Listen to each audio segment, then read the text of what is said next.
Welcome to Human Powered, the podcast about creating a high-performing agency or consultancy business.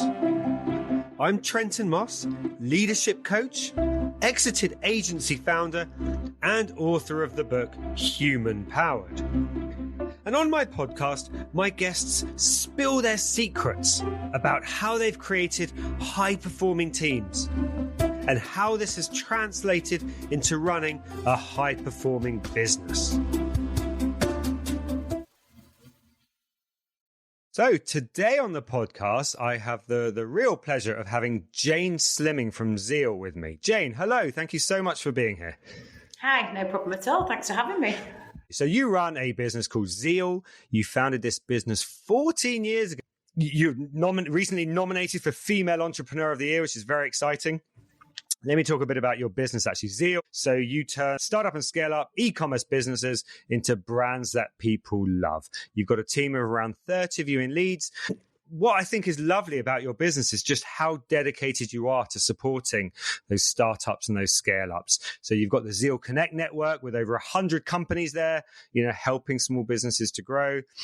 You've got the app, Zeal Connect, the same name, again, with just loads and loads of useful information for those startups and scale ups. And then also you're no stranger to podcasts. You yourself are the host of the Zeal Talk podcast, which again is all about startups, and there's Zeal. So I'm very excited for this conversation. So let me stop talking. Let's hear from you. I guess the first question is, you're running the business for 14 years. You've learned a lot along the way. How do you define what high performing looks like within a business like Zeal? I think it changes. I think it totally changes where the business is in its journey. I think it changes on the market conditions. Obviously, in the last 5 years, we've had incredible change and we've had difficulties. We've had COVID, we've had recession, we've had the Great Resignation, we've had increased wages. I mean, I think probably in the last 4 years, they've definitely felt the toughest of the 14 that have been running Zeal.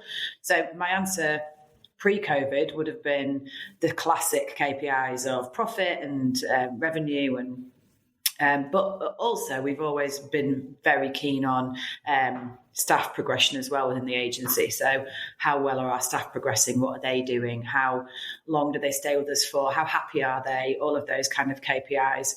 And then I think sometimes in really difficult times, just clinging on and surviving is actually classed as high performing. So I don't think that metric is stable. I think it changes with the market and where you are in your journey. I think that's a lovely answer. And I think that, if you're listening, I'm sure you can relate to that, what you said there, that over the last few years, kind of almost like survival is success. So, okay, tell me a bit more about the kind of, the staff progression piece and, getting the team to be high performing. So right now, during tough times, and it is tough times, that's for sure, survival is a success. What do you do to make sure your team is high performing, to make sure that they're helping the business, survive and hopefully from time to time make it feel like you're thriving? Yeah, so that also changes. I mean, everything changes. I think that's the one constant in life. But, we have a huge amount of time and investment into the culture of the agency. We actually won Best Agency Culture at the Northern Digital Awards a few weeks ago, which was great. And that, to me, you have to look after your staff in two ways. One, from a more personal and pastoral way, so engaging them, making sure they're happy, they're healthy, you're being flexible, you're looking after their needs. And then the secondary is in their career progression. I used to make that classic business owner mistake that I thought everybody was like me, and they're not. People go at different speeds, people want different things at different times in their lives. So I think it's really important to we do our PDPs quarterly, but they're relatively informal and they're quite light touch. We sit down and we say to every member of staff, where are you now and where do you want to get to? And that's their choice, not our choice. We don't force them down any particular paths. And then we say, okay, well, what are you going to do to get there? And then what can we do to help you get there? So we literally have a really detailed roadmap of how people want to progress. And some people are incredibly ambitious and, want to make that step really quickly. Others are not so. Others are really happy to take the time a little bit and enjoy the journey. And there's no wrong or right with that. And going back to the success factors question, everybody has different factors of success. Some it's money and cars and handbags or shoes or holidays. Others it's time spent with family or actually just chilling out at home, or, there's different levels of success. And there's no right or wrong answer. It's just understanding what that metric of success is to your staff and helping them understand what that is and helping them get to where they want to be. Love that real empowerment around, the kind of individual choice. So something you mentioned, which I think is a great realization, was that not everyone is like you. And I think perhaps many founders sometimes struggle with this. So tell me a bit more about that. How did you realize that, everyone's different and everyone has different needs? Yeah, I mean, it sounds obvious that everybody's different, isn't it? But when I was building my agency, I knew how energetic and committed and enthusiastic I was. And, I knew how good I was with clients and knew how good I was at my job. So I thought, if I just had an agency full of me, that'd be brilliant. How could we fail? But my business partner, Mike, he's the opposite of me. So I'm, an enthusiastic puppy, and he's the one that brings me back to reality, and we usually meet in the middle somewhere. And I remember saying to him, I just want to hire people like me, and he was like, dear God, no. It would be an unmitigated disaster, which he's right. I think putting the company values in place really early was key to that, because we have very set company, we have kind of 6 points of values that help us understand how we need to work. But the important thing is that people display those values really differently. So one of them is about kind of, never giving up and being passionate and committed. When I'm passionate, I'm loud, my hands are going, I'm more excited, I take up more space, I'm noisy. But that's not the same for everybody. We have developers who get really excited or really will not give up on trying to fix a piece of code. They go incredibly introverted, so actually they're super focused. So it's helping managers within the agency understand that everybody displays the values differently, and there's no right way to do it as long as they are displaying those values in some way. Really interesting. It sounds like your values that you have are kind of core to the business. Yeah, they are. We started the company with those values, and over time there've been iterations of them. We've reflexed a little bit, but the core belief, they have remained the same since we set up Zeal. But they're not just like words on a wall. They are in our interview questions. They are in our job descriptions. They are in everybody's PDPs. They are on the wall as well. But we also put them in pitches. We explain to clients this is how we behave, and actually we expect the same from clients. So, truth and transparency is one of our values. We definitely want that from clients, because we want that, relationship where we're a team and we're on the same level. Not client tells us to do something and we just do it. So our values, we're very upfront with this is who we are, this is how we behave. And actually, we might be the right agency for you, or we might not be. And if we're not, that's cool. But if we are, then, let's get going. It really does sound like the values are at the core of everything. And I think the really interesting thing that you said is you get everyone to recognize when other people are displaying those values, even if they're displaying them in a way that's different to how you might display them. So I'm curious, because I think that's a lovely thing that you do. And I suspect a lot of businesses that have values and that do similar things to what you said, maybe don't take it that step further that you take it. So can you tell us a little bit more about that? How do you get it so that everyone in the business is able to recognize the unique way that other people are exhibiting these values? Yeah, it goes down to me to the actual like direct line management and that training and that understanding that it's very typical in agencies. I'm sure it's very typical across the board where you get promoted to being a manager because you've been there a certain length of time or because you're good at your job. And that's just a natural progression. So they go, oh, you're really good at SEO. Now be a manager and manage people. And they're completely different skill sets.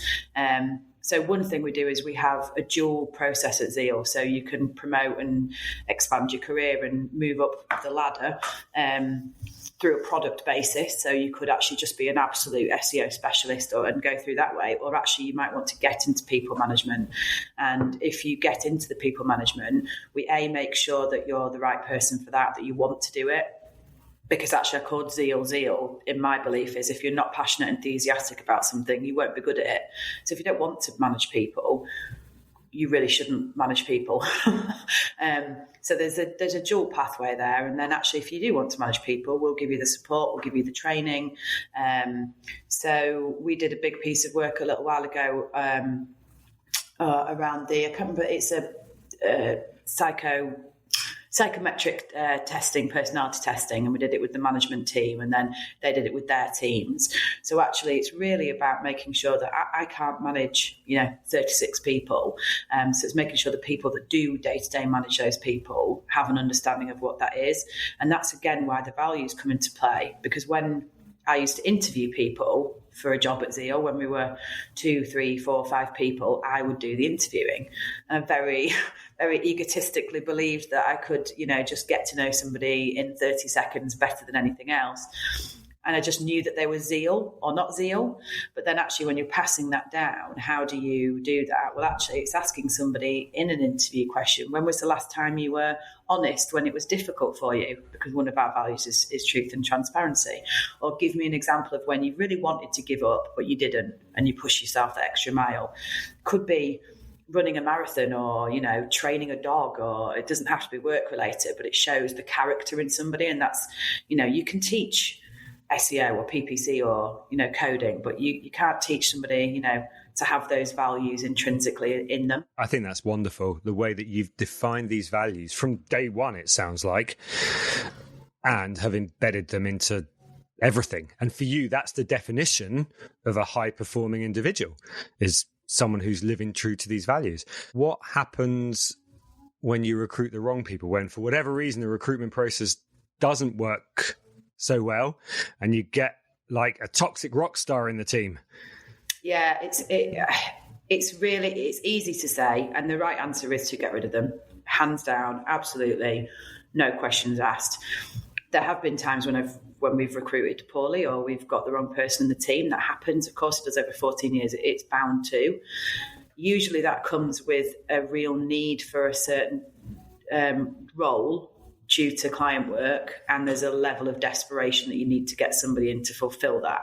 That's just being honest. That is what happens. And you have to get rid of them. You have to get rid of them for a number of reasons. One is, if other people see somebody working at the agency that does not display our values and they stay in their seat and they continue to get paid, you're telling the whole team our values don't really matter. You can't tell somebody that the values are really important and this is what you want and how you want people to behave, and then give somebody a job that doesn't behave like that. It's difficult if you feel like actually they're really good at their job. But to me, like I go back to that saying of, you can train somebody or you can, help somebody be better at their role, but you can't stop somebody being a dickhead. And one of my favourite quotes is, it's better to have a hole than an arsehole.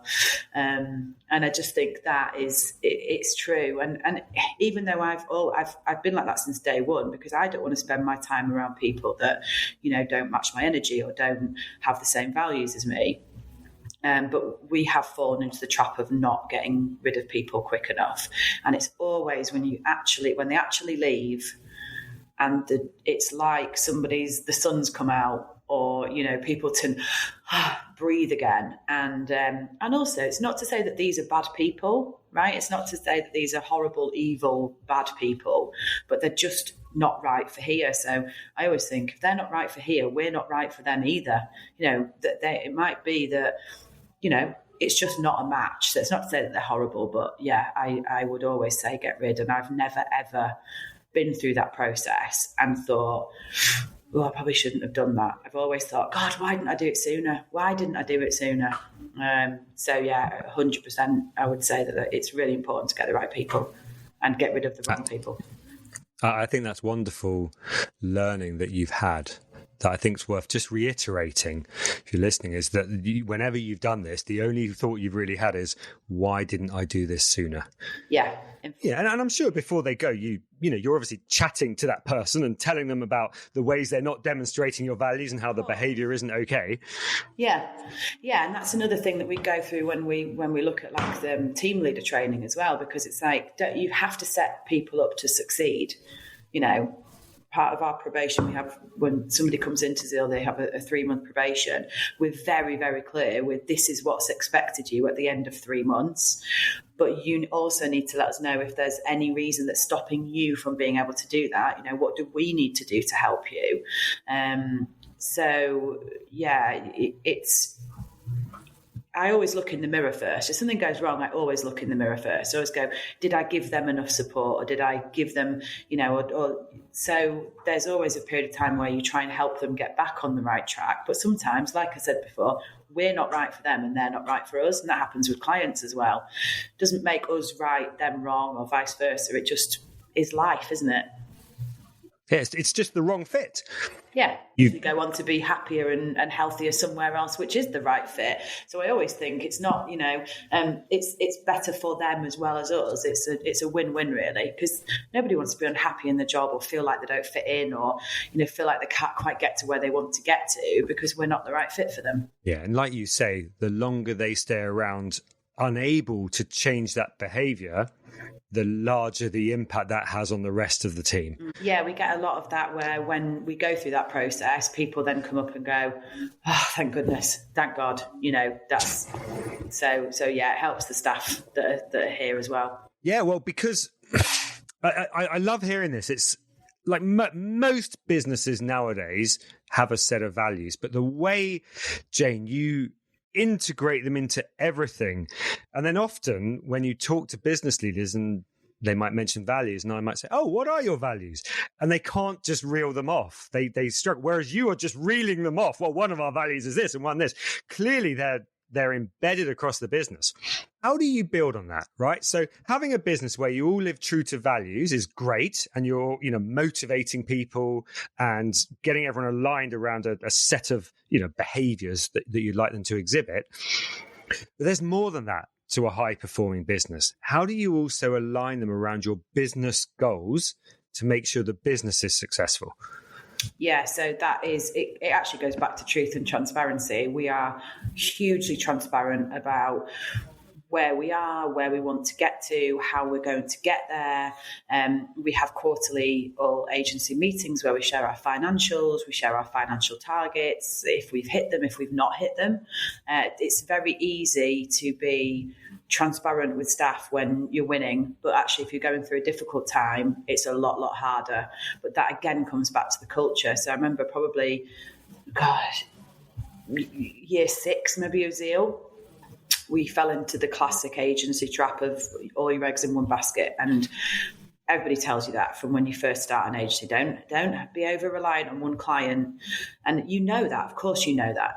I'm not stupid. I knew that, but it's very hard to say to a client, oh no, don't give us an extra $1 million this year because we don't need it.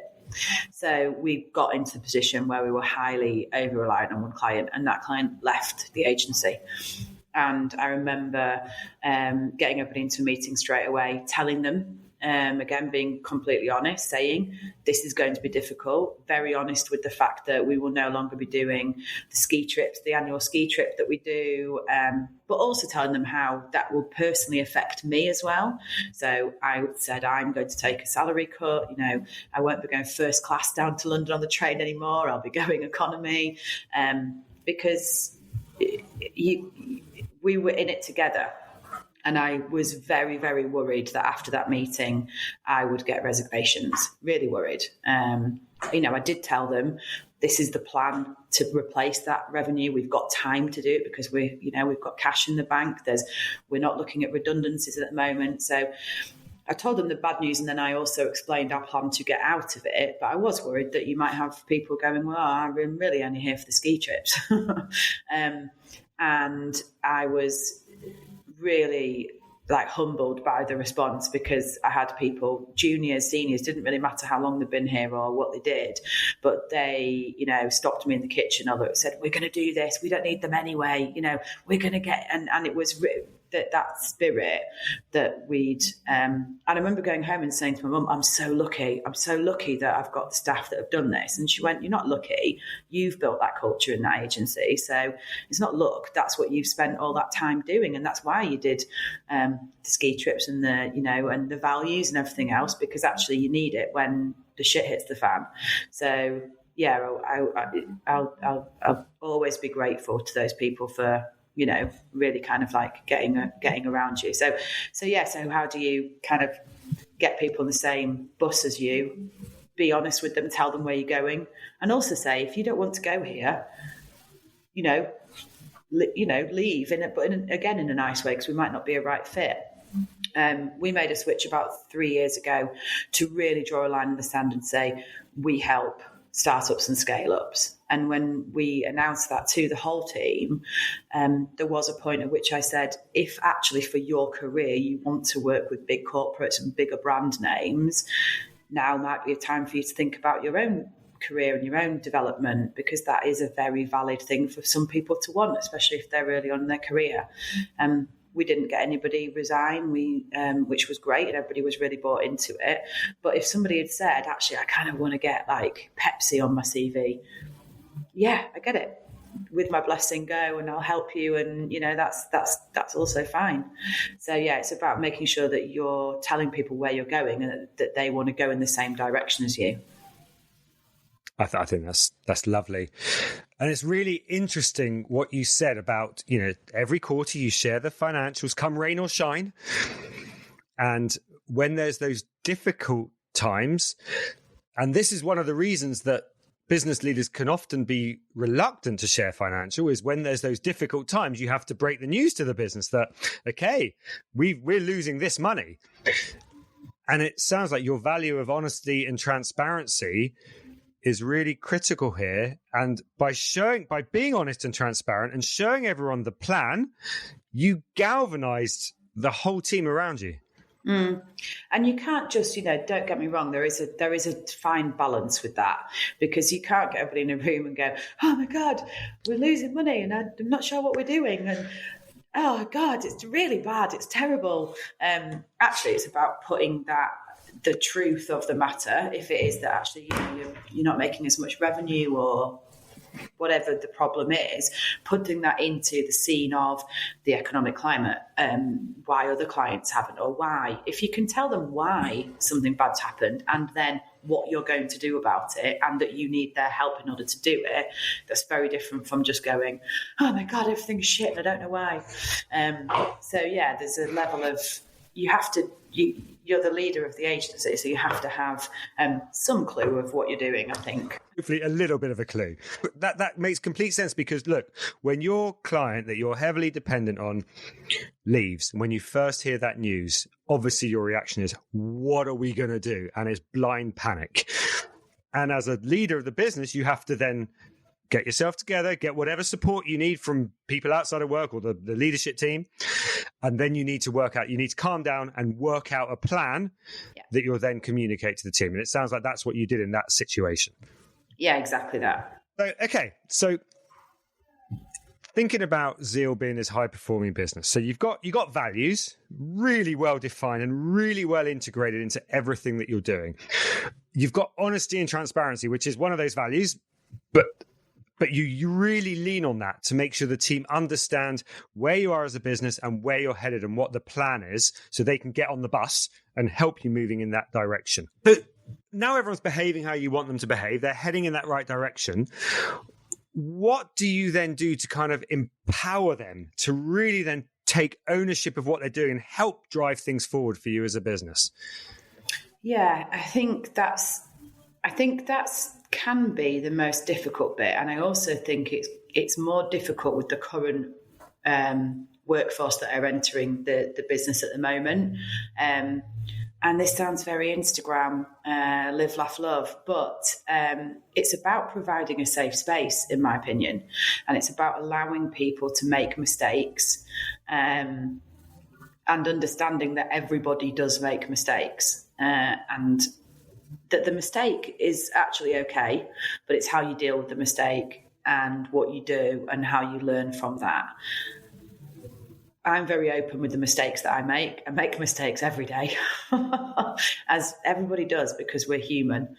I'm very open about it. People definitely don't think that I'm infallible or, perfect by any stretch. And then it's about giving people responsibility and allowing them a little bit of freedom to play, but within some boundaries so that, we're not risking clients' budgets or anything like that. It's about giving them opportunity to listen to them, to hear their ideas, to see if they've got a better way of doing it. So one of our values, again, going back to values, everything's going to go back to values, is dare to disagree. Because I heard a really great story from the guy that set up the OK Karaoke bars, and he was talking about leadership being like the F1, and I'm not an F1 fan, so but if you're not aware, if you're not an F1 fan, apparently if there's a problem on the track, the safety car comes on the track, and when that safety car comes on the track, nobody can overtake the safety car, and behind the safety car, nobody can overtake, and basically you're the safety car. That's if you're the agency owner in a meeting, sometimes I can say an idea, and I'll say, this is just an idea. Does anybody have any, what do people think? And sometimes that can be heard as this is what we're doing, because it's come from me. So a lot of the time I won't be in certain meetings deliberately. It's giving people the space to really have their own ideas, and then also actually letting them do it. So if actually you think I'd go this way, but somebody goes, I really want to go this way, as long as it's, not the risks or anything that goes bad. If it's controlled, let them do it. And I love it when they prove me wrong. I love that. It's my favourite thing. So yeah, dare to disagree. It's basically respectfully, if I say something and somebody thinks there's a better way to do it, tell me, because I will, I'll definitely let them have that freedom to do it. I think the other way as well to get high-performing staff is to understand what their personal objectives are, because it's very easy to say, oh, I want this person to achieve this in their career. But, we're well-rounded human beings and people have personal objectives. So we started something called the Zeal Bucket List, which is where people can pitch to the board something that they want to do, which is non-work related. So somebody wanted to learn how to drive. They were desperate to. So we allowed them, I think, like Tuesday afternoons off or an hour Tuesday to have a driving lesson. Somebody wanted to learn how to play the piano. So we bought them a keyboard and gave them piano lessons. Somebody in London wanted to learn how to play the saxophone. So we bought them a saxophone, but there's always like a challenge at the end. So obviously the driving lesson, they have to pass the test. And then with the chap that wanted to learn to play the piano, he had to, in Leeds, in the Trinity shopping centre, there's a piano that people can play. So he had to learn how to play a song and then play it in front of everybody in Trinity. So yeah, it's about helping people just become the best humans that they can as well. Like I have a thing about pushing people out of their comfort zone. So there's that thing of the circle. This is your comfort zone. If you live in here, it's only when you're outside the comfort zone that you grow. And I think if you teach people how to do that on a personal level, they'll also do it in a professional manner as well.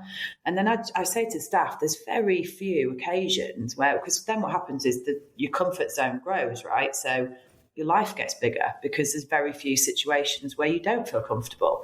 And, I'm 43 and there's very few situations where I don't feel comfortable. And that's great because, I can do what I want to do and I don't get scared. I still get scared and worried about certain things, of course, but, my comfort zone is big. I have a big life and I want that for my staff. I want all of my staff to have big lives. So I push them personally as well as professionally sometimes. I love that. I really love that. There's a couple of things you're talking about here. I love that you said, I think to quote you back, I love it when they prove me wrong. Yeah. And then the other thing you're talking about there, was it the Zeal Bucket List? I think I like that. I love that as well. But what I really love is that you thought, well, if I can get them out of their comfort zone in a personal capacity, they'll realize they can do that at work.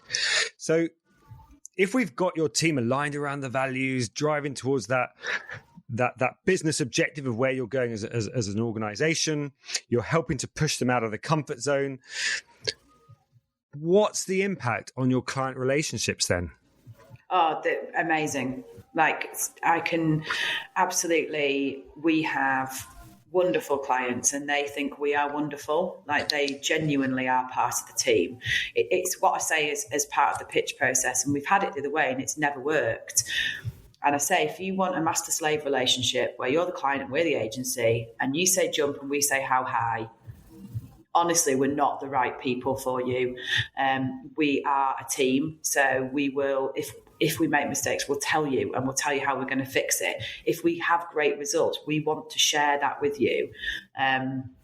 It's great. It's great for me because I go to take clients out and they pay because they're just like, thanks, this is good. And that's the relationship that we had. We've got amazing clients. We went, myself and Jen, who's our client services director, went to see a client recently, and they'd bought us cakes to celebrate the results that we'd got. That's what we want. I don't want the pleasure I get is from seeing that growth. That's why I love working with high growth companies, because I can see we started here and now we're here, and that's amazing. And I don't subscribe to the I'll buy you a steak at Gaucho and a bottle of red wine and that's why you'll work with me. I subscribe to I'm going to grow your business and that's why you work with me. And then when we do that, we're both celebrating. So yeah, it's I'm very upfront with that, but we have amazing client relationships. Yeah. Wow, that sounds lovely. The client bought you cakes. That's the ultimate accolade. Okay, so what some wonderful insight there, Jane. Thank you so much for sharing. I spent most of my career running an agency, and I have learned so much from you in just this short period of time. Tell me a bit more about the future. What's in store for you and Zeal, over the next year or so? Yeah, so we just, we really want, going back to the beginning of the conversation, we really want to help other businesses grow. That is what we do. So we will definitely be looking at taking more clients on. We have changed a lot of our products and also how we work in order to do that. So there are certain things that we do. So we'll build tech platforms for equity share. We'll do revenue share in terms of marketing fees. And we do that because that genuinely helps us be a team, and that also helps us. It helps the business make what we do more accessible to them. The amount of companies we say, "Oh, we'd love to work with you, but we can't afford your agency fees," and they say, "How do you know? You've not spoken to us." And there's different ways that we commercially structure that. We really want to expand out our Zeal Connect offering as well. So we want to get more amazing businesses that also help that business journey. The reason that I'm passionate about it is when I started Zeal in a recession, I knew how to do my job. I was really good at it. I'm really good at client relationships. I'm really good at understanding strategy and helping that growth. But I didn't have a clue how to write an employment contract, or that I understood tax, or, so many, or how to find rent for an office space, or, all of these things that you don't know.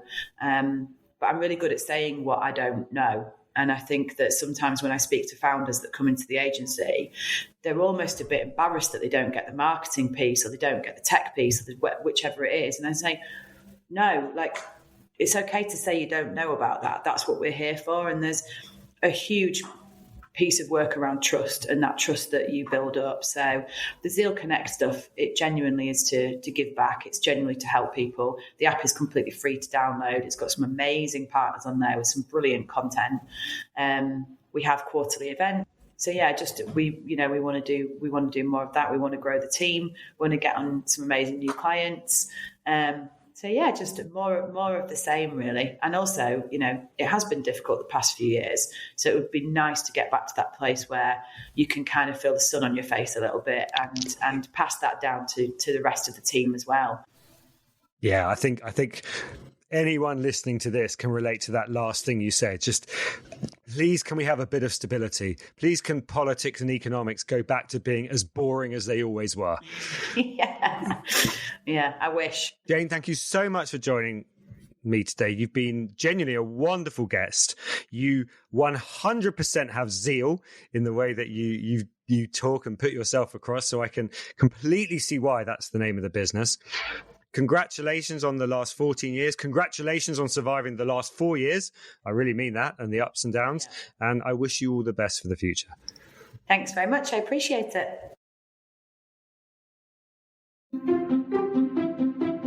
You've been listening to Human Powered, the podcast all about creating a high-performing agency or consultancy business.